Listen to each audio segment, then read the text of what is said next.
Have you ever noticed how the most powerful people in the room are often the ones who speak the least? Have you ever wondered why some individuals command respect without uttering a single word, while others desperately fill every moment with noise yet fail to leave any lasting impression?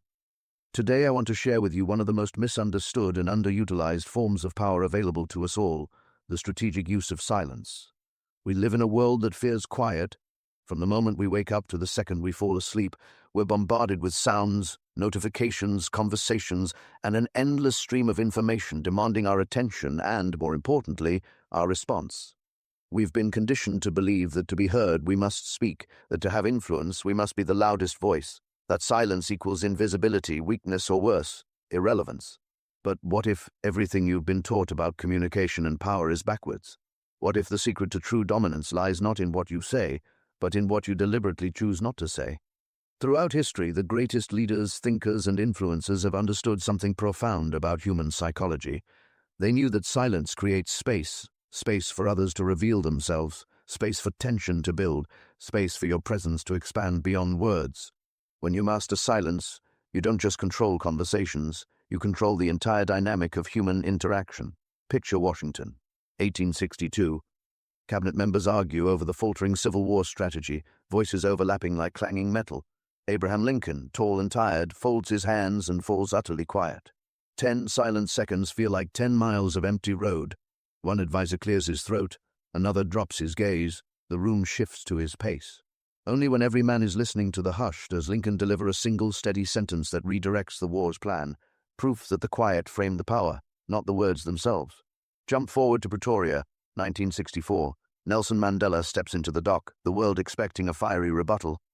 Instead, he meets the judge's eyes and waits, 5 seconds, 10, an eternity on the international stage. Reporters later admit they began writing before he spoke. The pause already told the story of a man who would not bend. When Mandela finally begins, every ear is leaning forward, already surrendered by the silence. Fast forward again to Redmond, 2014. Satya Nadella inherits a vast but weary Microsoft. His first move is a listening tour. In packed conference rooms, he asks one question, then lets whole minutes pass as employees pour out frustrations. He writes, nods, leaves space. A culture used to monologues discovers the electric charge of being heard without interruption, and the organization begins to breathe differently. 3 moments, 3 different eras, 1 lesson. Silence is not the absence of power, it is its reservoir. Fill a room with it and people reveal themselves, history pivots, companies revive. Whenever you doubt the force of quiet, remember Lincoln's pause in wartime, Mandela's pause in chains, Nadella's pause in the boardroom.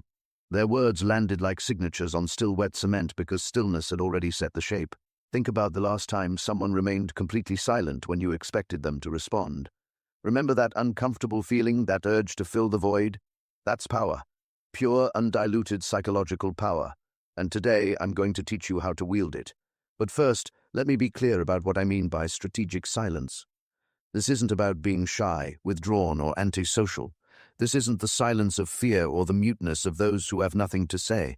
No, the silence I'm talking about is active, intentional, and devastatingly effective. It's the silence of someone who has transcended the need for validation through speech. It's the quiet confidence of knowing that your presence alone carries weight.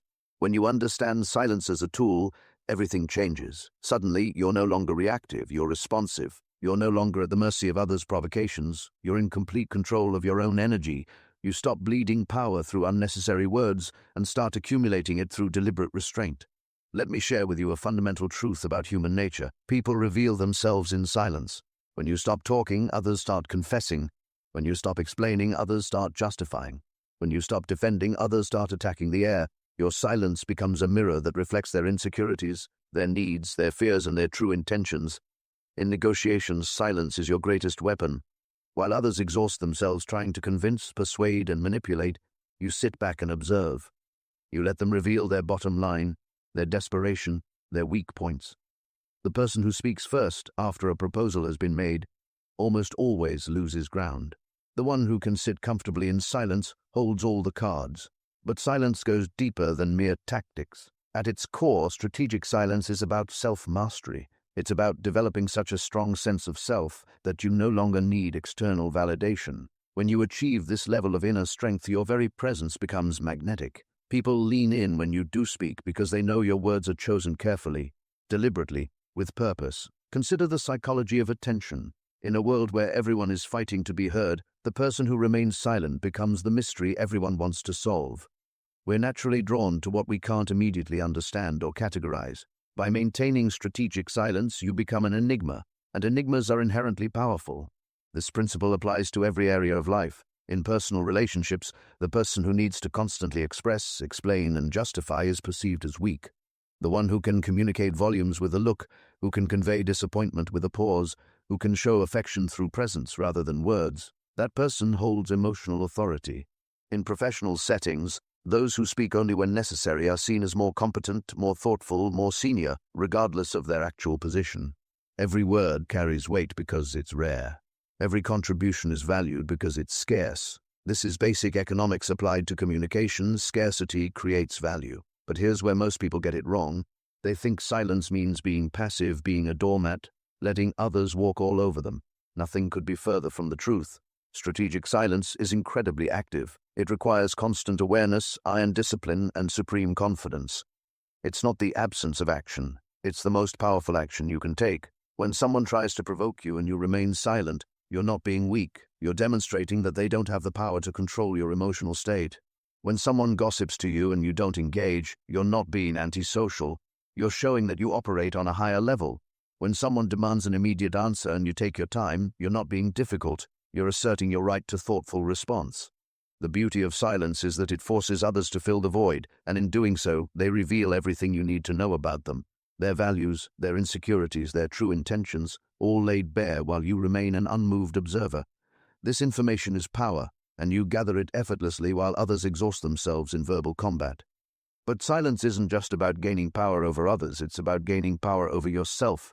Every time you choose silence over reactive speech, you strengthen your will. Every time you resist the urge to defend, explain, or justify, you build psychological muscle. This is the path to true self-mastery. Think about your own life. How many times have you said something in the heat of the moment that you later regretted? How many times have you revealed too much, promised too much, committed to things you didn't want to do, simply because you felt compelled to fill the silence? How much energy have you wasted in pointless arguments, trying to change minds that were already closed? Now imagine if you had remained silent in those moments. Imagine the power you would have retained, the energy you would have conserved, the mystery you would have maintained. This is the life available to those who master strategic silence. There's a biological component to this as well. When we speak, especially when we speak reactively or defensively, we activate our stress response systems. Our heart rate increases, our breathing becomes shallow, stress hormones flood our system. We literally weaken ourselves through unnecessary verbalization. Silence, on the other hand, activates our parasympathetic nervous system. We become calmer, more centered, more powerful. This is why meditation and contemplative practices have been used for millennia by those seeking power and wisdom. Silence isn't just a communication strategy. It's a state of being. When you cultivate inner silence, outer silence becomes natural, effortless, and incredibly potent. But let me address the elephant in the room. Many of you are thinking, but I need to communicate. I need to express myself. I need to be heard. And you're right, to a point. Strategic silence doesn't mean never speaking. It means speaking only when your words will have maximum impact. It means choosing quality over quantity, precision over volume. When you do speak from a foundation of silence, your words carry tremendous power. People listen because they know you don't waste words. They pay attention because they know what you're about to say matters. You become like a sniper with language. One shot, one kill, rather than someone spraying bullets hoping something hits the target. This selective speech also allows you to maintain frame control in any interaction. Frame control is about defining the reality of a situation, and the person who speaks least often controls the frame. They're not reactive, they're not defensive, they're not playing by anyone else's rules. They are the mountain that others must climb to reach. Let's talk about specific scenarios where strategic silence can transform your life. In arguments, instead of defending yourself, simply look at the person attacking you. Don't smile, don't frown, just observe. Watch how quickly they crumble under the weight of your non-reaction. Their words, meant as weapons, fall harmlessly to the ground when they meet no resistance. In meetings, while others rush to fill every pause with their opinions, sit back and observe. Take notes not on what's being said, but on what's not being said. Who's threatened by whom? Who's trying too hard? Who's hiding something? When you do speak, make it count. One well-placed observation can shift the entire dynamic of a room. In romantic relationships, silence can be the most intimate form of communication. The comfortable silence of two people who don't need words to connect. The pregnant pause before a kiss. The quiet moment of understanding after a conflict. These silences speak louder than any words ever could. But perhaps the most powerful application of strategic silence is in your relationship with yourself. Most of us have a constant internal dialogue, a never-ending stream of thoughts, judgments, worries, and plans. This internal noise weakens us just as much as external chatter. When you learn to quiet this inner voice, even for moments at a time, you tap into a well of power that most people never access. This inner silence is where true confidence is born, not the fragile confidence that needs constant external validation, but the unshakable knowing that comes from deep self-connection. When you're comfortable in your own silence, you become comfortable in any situation. You no longer need to perform, to prove, to pretend. You simply are, and that being is enough. Now, I want to address the fear that many of you are feeling. The fear that if you're silent, you'll be overlooked, forgotten, left behind. This fear is precisely what keeps you weak. It's the fear that drives people to overshare on social media, to dominate conversations, to say yes when they mean no. It's the fear of insignificance that, paradoxically, makes you insignificant. True significance doesn't come from being the loudest or the most visible. It comes from being the most essential. And you become essential not by inserting yourself everywhere, but by being invaluable when you do engage. Quality over quantity, depth over surface, power over performance. Think about the most influential people in your life. I'm willing to bet they weren't the ones who talked the most. They were the ones whose words mattered most. They were the ones who could change the entire energy of a room just by entering it. They were the ones who didn't need to announce their power because their presence announced it for them. This is the level of influence available to you through strategic silence. But it requires courage. The courage to be misunderstood. The courage to be underestimated. The courage to play a longer game than those around you who are desperate for immediate validation. So how do you train that courage in everyday life? Start with a one-day silence workout. At sunrise, before any screen can speak, sit upright and breathe in for 4 counts, hold for 4, let the air go for 4. Feel how a moment can pass without you chasing it. All morning, answer routine questions with no more than 3 words. Yes, thanks. Each eat on track. Notice how clarity grows inside the brevity. In your first meeting, open a notebook and map the room instead of joining its noise. Circles for speakers, arrows for alliances. Say nothing for 10 minutes. You will spot the hidden story faster than anyone talking. Over lunch, eat without earbuds, television, or scrolling thumbs. Taste boredom, let it drift away.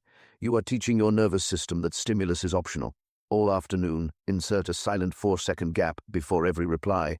Those 4 seconds feel like forever to others and like freedom to you. Finally, at dusk, jot 3 times you chose restraint, and the result each choice created. Momentum lives in evidence. Give tomorrow's resolve tonight's receipts. Run this circuit for a single day and you'll feel strangely lighter, as if you found a leak in your mental battery and sealed it. Repeat for a week and silence stops being an exercise. It becomes your resting heartbeat, quiet, strong, impossible to ignore. Let me give you a practical framework for implementing strategic silence in your life. Start with a pause. Before responding to anything, a question, a criticism, an invitation, pause, even if just for 3 seconds. This simple act puts you in control of the interaction. It shows that you're thoughtful, not reactive. It creates a space where better decisions can emerge. Next, practice the power of the incomplete response. When someone asks you something personal or invasive, you don't owe them a full answer. A raised eyebrow, a slight smile, a simple, interesting question can be more powerful than any explanation. You maintain your privacy while making them question their right to probe. Then there's the strategic withdrawal. In any heated situation, the person who can remain calm and choose to disengage holds the power. I need to think about this. Or even just walking away silently demonstrates that you won't be drawn into drama. You operate on your own terms in your own time. Master the art of the silent presence. In groups, you don't always need to contribute verbally. Your engaged attention, your thoughtful expression, your calm energy all communicate volumes. People will often attribute wisdom to you simply because you didn't feel the need to display it. But here's the advanced level, learning when to break your silence for maximum impact. When you've established yourself as someone who doesn't speak unnecessarily, your words, when they do come, carry tremendous weight. A single sentence from you can redirect an entire conversation, resolve a conflict, or inspire action in ways that hours of discussion from others cannot. This is the paradox of strategic silence. By speaking less, you're heard more. By needing less, you receive more. By revealing less, you become more. It's a complete inversion of everything our noisy world teaches us. And that's precisely why it's so powerful. Yet power without conscience can curdle. Silence, mishandled, turns from mastery to manipulation, so draw a bright line. Strategic silence invites understanding, stonewalling strangles it. If your hush starts to feel like punishment, let your eyes, your posture, a slow nod signal that you are present, not dismissive. Quiet can read as arrogance too, so season it with acknowledgement. I've heard 3 solid points already. 1 respectful sentence keeps mystery from hardening into distance. Know when silence must break. If safety is at risk, if a lie is taking root, if love needs audible proof, speak. A murmur of truth cuts deeper than a roar of ego. Remember, your body still broadcasts. Relaxed shoulders, open palms, steady breath. Tell a partner, and I am here with you, even when words sleep. And if tension climbs because you're too quiet, offer a bridge. Let me think aloud for a moment. You re-enter dialogue without surrendering composure. Used with care, silence is a lighthouse, guiding without glare. Used carelessly, it becomes a wall. Guard that boundary and your quiet will warm, not wound, everyone it touches. As we near the end of our time together, I want to leave you with this thought. Your silence is not empty space waiting to be filled. Your silence is full of power, full of possibility, full of presence. Every word you don't say is energy conserved. Every reaction you don't give is strength maintained. Every silence you hold is authority claimed. The world will try to make you uncomfortable with silence. It will push you to speak, to react, to engage on its terms. This is the test. Can you remain centered in your own power? Can you trust that your presence is enough? Can you believe that sometimes the most powerful thing you can say is nothing at all? I challenge you to experiment with this. For the next week, before every response, pause. In every conversation, speak 50% less than you normally would. In every conflict, remain silent just a bit longer than feels comfortable. Watch what happens. Watch how dynamics shift. Watch how others reveal themselves. Watch how your own power grows. Remember, in a world full of noise, silence is rebellion. In a culture of constant expression, restraint is revolution. In a society that fears quiet, your calm is a superpower. You don't need to shout to be strong. You don't need to explain to be understood. You don't need to react to be respected. Your silence is not withdrawal from the world, it's mastery over it. Your quiet is not weakness, it's strength conserved for moments that matter. Your restraint is not fear, it's the ultimate expression of self-control. The path of strategic silence is not for everyone. It requires discipline, confidence, and a willingness to be misunderstood in the short term for long-term power. But for those brave enough to walk this path, the rewards are immeasurable. You become unshakable, influential, and free in ways that constant talkers never can be. So I leave you with this question. In a world that never stops talking, do you have the courage to be strategically silent? Do you have the strength to let your presence speak louder than your words? Do you have the wisdom to know that true power often lies not in what you say, but in what you deliberately choose not to say? The choice is yours, but remember, even in making this choice, you don't need to announce it. Let your silence speak for itself. Let your actions demonstrate your decision. Let your presence be your declaration. Welcome to the path of strategic silence. Welcome to true power. Welcome to the mastery that comes not from controlling others, but from the ultimate control over yourself.